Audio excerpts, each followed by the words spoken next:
Hi, this is Dwight Gingrich. Welcome back to Was Jesus Okay With Homosexuality? This is session 4 of 6.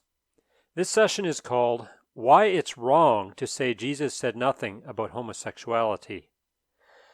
I originally shared this material as a blog post. The blog version of this session includes extra features, including 18 footnotes documenting my sources and adding extra comments. The blog version also includes an image and an appendix explaining how ancient law codes functioned and how understanding the differences between ancient law codes and our own Western legal tradition can help us better understand Jesus' statements about sexual ethics. To access these extra features, please visit www.dwightgingrich.com and search for the 6-part series, Was Jesus Okay With Homosexuality? Let's begin session 4. In this session, I want to challenge a popular assumption about Jesus and homosexuality. It's common knowledge that Jesus never mentioned homosexuality. That assertion is technically accurate based on our existing historical sources, although Jesus said many things that were never recorded. Yet, as I explained in the second session in this series, the fact that Jesus never explicitly mentioned homosexuality is a flimsy argument for saying that he was okay with it. In this session, I want to go even further. I plan to argue here that Jesus' Jewish listeners did indeed hear him speak against homosexual behavior, even though he may never have explicitly mentioned it. We've all seen it. That child who insists on interpreting their parents' instructions as narrowly as possible. Mummy says, "Don't draw on the wall," so daughter writes her name instead. "But Mummy, you didn't say I can't write on the wall. You just said I can't draw on the wall." Or Daddy warns his children, "We have company coming in a few hours. Don't make a mess in the living room." The children all start heading to their bedrooms to play, except for one child. He tells his siblings, "Hey, Daddy didn't say we can't play in the living room. He just said don't make a mess. Let's get our blocks and cars and build a town over there in the corner." "I don't know. I don't think Daddy will like that," his siblings protest. "But we'll keep it really neat. There won't be any mess. We'll be careful." So the children get out their blocks and toy vehicles and stuffed animals. They carefully arrange an orderly town that soon sprawls across the entire room.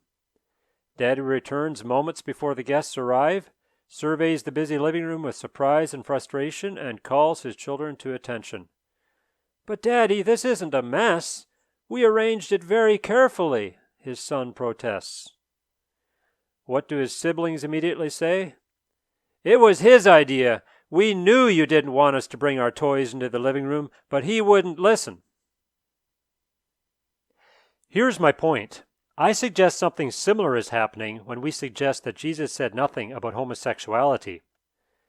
If Jesus' original Jewish audience could time travel and speak with us, they would say, "Of course Jesus spoke against homosexual behavior. We heard him plainly." What did his Jewish audience hear that we miss? What might we hear too if we listen as students of history rather than as combatants in a 21st century culture war? What teachings of Jesus might we be interpreting too woodenly? What did Jesus say that communicated his disapproval of homosexual behavior? I suggest there are at least 3 ways Jesus referred to homosexual behavior, despite never explicitly naming it. I'll begin with the most general and move toward the most specific. First, Jesus taught, "You shall not commit adultery." The Gospels record that Jesus explicitly cited this command at least twice, Matthew 5:27 and 19:18, as well as alluding to it on other occasions, Matthew 15 verse 19 and 19 verse 9. It seems illogical to our minds, trained by Western legal traditions, to think that "do not commit adultery" could also mean "do not commit homosexual acts." But that is exactly how many ancient Jews thought. We can perhaps begin to understand this way of thinking if we envision a Russian nesting doll or a matryoshka doll. Picture in your mind 5 wooden dolls, 5 different sizes. The largest doll could be labeled the 2 Great Commandments. A slightly smaller doll that fits inside it is labeled the 10 Commandments. Next is a doll labeled porneia, or sexual immorality. Inside of that doll is a smaller one labeled aselgia, or especially shameful forms of sexual immorality. And inside of aselgia is a tiny doll labeled homosexual activity. In Jewish thought, the more general commands of their law, the larger dolls in this illustration, these more general commands implied other related and more specific commands, which are illustrated by the smaller dolls nesting inside the bigger ones. In this way, a person could sum up and include many smaller commands simply by citing one bigger one. Let's consider how "you shall not commit adultery" fits into this picture. This command was part of the Decalogue, or 10 Commandments. As the Encyclopedia Judaica notes, quote, "The Decalogue came to be regarded as a summary of biblical law." If the 10 Commandments were a summary of God's law, then they could also function as an outline, with each of the 10 Commandments serving as headings for other related commands. And this is exactly what happened. Some ancient Jewish sources classify the 613 commandments of the Torah under the headings of the commandments of the Decalogue. One person who thought this way was Philo, a Jewish philosopher alive at the same time as Jesus. Philo asserted that under the commandment, quote, "against adulterers," many other commands are conveyed by implication, such as that against seducers, that against practicers of unnatural crimes, that against all who live in debauchery, that against all men who indulge in illicit and incontinent connections, unquote. While discussing the Decalogue's commandment against adultery, Philo specifically mentioned several forms of homosexual activity. Quote, "The law commands that the man-woman who adulterates the precious coinage of his nature shall die without redemption. And let the man who is devoted to the love of boys submit to the same punishment, since he pursues that pleasure which is contrary to nature, wasting his power of propagating his species, and, moreover, being a guide and teacher of those greatest of all evils, unmanliness and effeminate lust. And last of all, because, like a worthless husbandman, he allows fertile and productive lands to lie fallow." Unquote. There is evidence within the New Testament that Jesus and his apostles shared this approach to interpreting the law of Moses. Jesus, for example, cited the 2 great commandments, love of God and love of neighbor, and then said that all the law and the prophets depend on, or hang from and are derived from, these 2 great commandments. Matthew 22, verse 40. Paul similarly suggested the 10 Commandments are encapsulated within the Great Commandments. Quote, "The commandments, you shall not commit adultery, you shall not murder, you shall not steal, you shall not covet, and any other commandment are summed up or summarized in this word, you shall love your neighbor as yourself." Romans 13, verse 9. Jesus seems to have applied this kind of thinking specifically to adultery. For example, Jesus, like some other rabbis of the time, taught a broad definition of adultery that included the attitude of the heart. Quote, "You have heard that it was said, 'You shall not commit adultery,' but I say to you that everyone who looks at a woman with lustful intent has already committed adultery with her in his heart." Matthew 5, 27-28. Jesus even expanded adultery to include actions that were contrary to God's creation design, but which had specifically been given loopholes by the law of Moses. Quote, "Because of your hardness of heart, Moses allowed you to divorce your wives, but from the beginning it was not so. And I say to you, whoever divorces his wife, except for sexual immorality, and marries another, commits adultery. Matthew 19, verses 8 to 9. Under adultery, then, Jesus also forbade other sexual sins such as lust and divorce.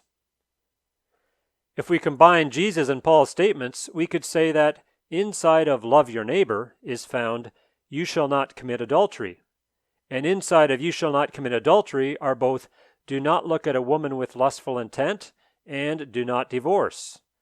And Philo adds, do not engage in homosexual behavior.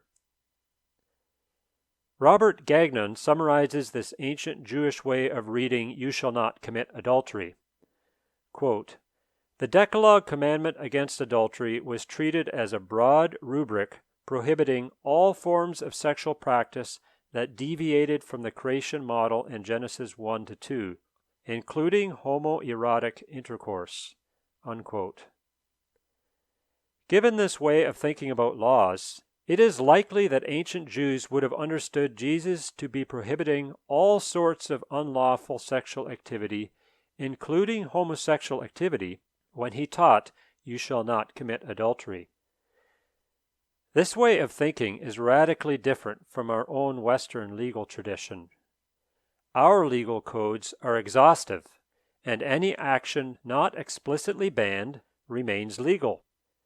Ancient law codes, however, were paradigmatic, and people were expected to extrapolate from the examples given to all similar situations. For help in understanding these differences and how they impact the commands we're discussing in this session, see the appendix at the end of my blog post. How then did Jesus refer to homosexual behavior, despite never explicitly naming it? First, he taught, you shall not commit adultery. And second, Jesus taught against porneia. The Greek word porneia is found on Jesus' lips in both Matthew and Mark's Gospels. Jesus listed porneia among the defiling sins that proceed from the human heart. Quote, what comes out of the mouth proceeds from the heart, and this defiles a person. For out of the heart come evil thoughts, murder, adultery, sexual immorality there being porneia. Matthew 15, verses 18 to 19. Porneia is commonly translated sexual immorality. It is a broad term which can refer to every kind of extramarital, unlawful, unnatural sexual intercourse. New Testament scholar James Edwards says that porneia can be found in Greek literature with reference to a variety of illicit sexual practices, including adultery, fornication, prostitution, and homosexuality. Unquote. When Jesus spoke against porneia, he was speaking to Jews, not Greeks. What kind of sexual activity would Jews have considered unlawful or illegitimate? Would Jews have considered homosexual behavior to be porneia? We don't have to guess. In the Septuagint, the Greek Old Testament translated about 200 BC, porneia was used for any sexual practice outside marriage between a man and a woman that is prohibited by the Torah. That's Edwards again. Homosexual activity certainly fits this description. Remember the conclusion reached by Fortson and Grams regarding Jewish writings near the time of Jesus. Quote, Jews consistently condemned homosexual practice of any sort. Jews understood the Old Testament to speak against homosexual behavior, and they accepted biblical authority in matters of sexual ethics. Unquote. And remember how Keener summarized Jewish practices from the same period. Quote, Jewish people unanimously rejected homosexual behavior. Jewish homosexual practice was nearly unknown. Unquote. Given this historical context, Gagnon's summary is no surprise. Quote, in Jesus' day and for many centuries before and thereafter, porneia was universally understood in Judaism to include same-sex intercourse. Unquote. In fact, the related verb, ekpornevo, is even used in the New Testament to describe what Sodom and Gomorrah did. In Jude 1 verse 7, we read that Sodom and Gomorrah indulged in sexual immorality, and the word there is ekpornevo, a word related to porneia. What would Jesus' Jewish listeners say to us today if we suggested he never said anything about homosexual behavior? Of course he did, they might respond. We clearly heard him warn against porneia. How then did Jesus refer to homosexual behavior, despite never explicitly naming it? First, he taught, "You shall not commit adultery." Second, he taught against porneia. And third, Jesus also taught against aselgia. Mark includes this word aselgia in his record of Jesus' teaching about sins that come out of the heart. Quote, "From within, out of the heart of man, come evil thoughts, sexual immorality, theft, murder, adultery, coveting, wickedness, deceit, sensuality." Aselgia is sometimes translated sensuality, as here in the ESV or in the New American Standard Bible. But that expression hardly carries the negative connotation in today's sexy world that aselgia apparently carried among ancient Jews. Lewdness, as the NIV puts it, or debauchery, like the New English translation, come closer. While porneia was used widely to refer to all kinds of unlawful sexual intercourse, aselgia seems to have been used more narrowly to refer to sexual sins that Jews considered especially shameful. G. Thomas Hobson surveys the use of the word aselgia in classical Greek, in pre-New Testament literature, and post-New Testament contexts in his 2008 journal article, Aselgia in Mark 7:22. Hobson's findings are worth quoting at length. Quote, "It's a word that Jesus could easily turn to as a synonym for homosexual activity and other similarly shocking behavior forbidden by the Jewish law. Aselgia was porneia taken to its most disgusting degree.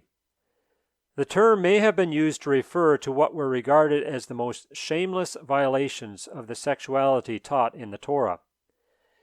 It would appear that the writer of Mark, writing for a general audience, saw a need to spell out an element of Jesus' teaching that addressed a sexual lifestyle issue among Gentiles, a matter that was less of an issue for Matthew's predominantly Jewish audience.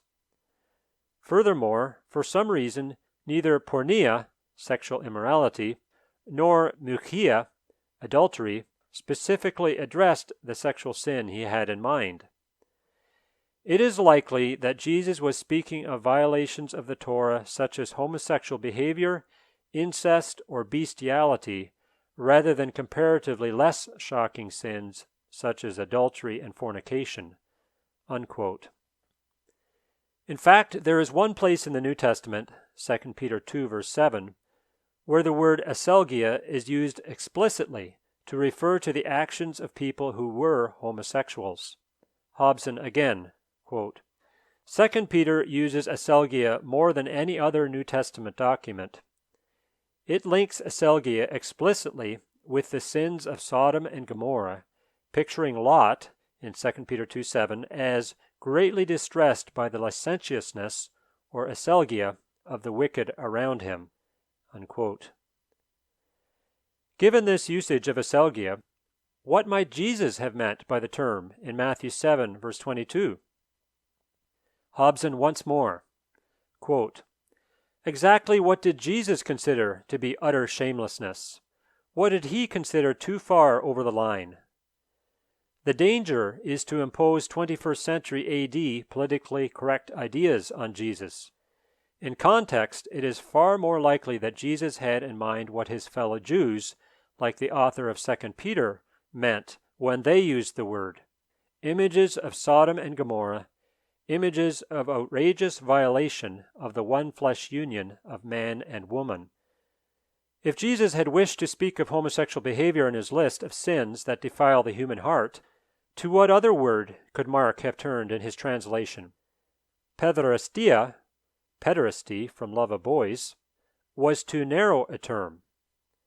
Arsenokoutes, or man-better, had barely been coined by Paul.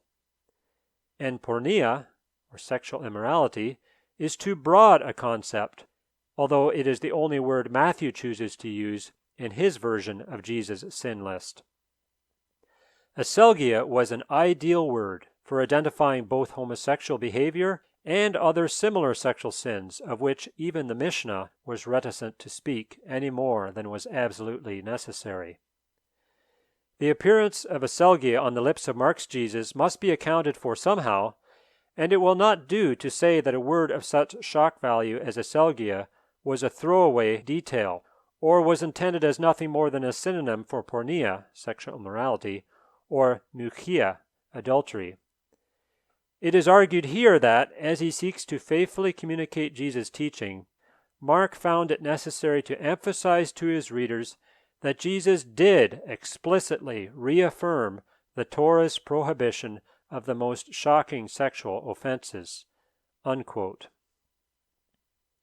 Again, what might Jesus' Jewish listeners say to us today if they heard us suggest Jesus never said anything about homosexual activity? Of course he did, they might respond. We clearly heard him mention aselgia. And of course, it is clear that Jesus' first followers did indeed understand that homosexual behavior was incompatible with following Jesus. Conclusion. A primary goal of this blog series is to help us interpret Jesus within his own ancient Jewish historical context. If we read his silence, his speech, and his actions as if he were our next-door neighbor or even a 21st century rabbi, we are sure to reach conclusions that are historically invalid at best and dangerously deceptive at worst. It is frequently claimed that Jesus never mentioned homosexuality. That may be technically true according to our post-scientific revolution, post-enlightenment way of reading science journals and law codes, but it is also very misleading according to ancient Jewish ways of talking about laws and sins. Jesus' general language condemning sexual immorality would have been understood by his original listeners to prohibit all mutually recognized sexual sins, including homosexual activity, as surely as bestiality, pedophilia, incest, and many other activities he also failed to mention. Any ancient Jew would have concluded that Jesus did indeed address the topic of homosexual behavior. Jesus did so when he taught about adultery, even more so when he mentioned porneia, and especially when he warned about aselgia. Are you able to hear Jesus through ancient Jewish ears? Thank you for listening to Session 4 of Was Jesus Okay with Homosexuality? Session 5 is called Historical Conclusions. Was Jesus okay with homosexuality? This session will conclude our survey of the historical evidence of what Jesus believed about homosexuality, but we'll first evaluate 3 possible counter-arguments from the Gospels. Did Jesus say some people are born gay? Did he heal a centurion's male lover? And what about Jesus and his beloved disciple? I invite you to continue listening or to visit www.dwightgingrich.com to leave a comment or review what you just heard.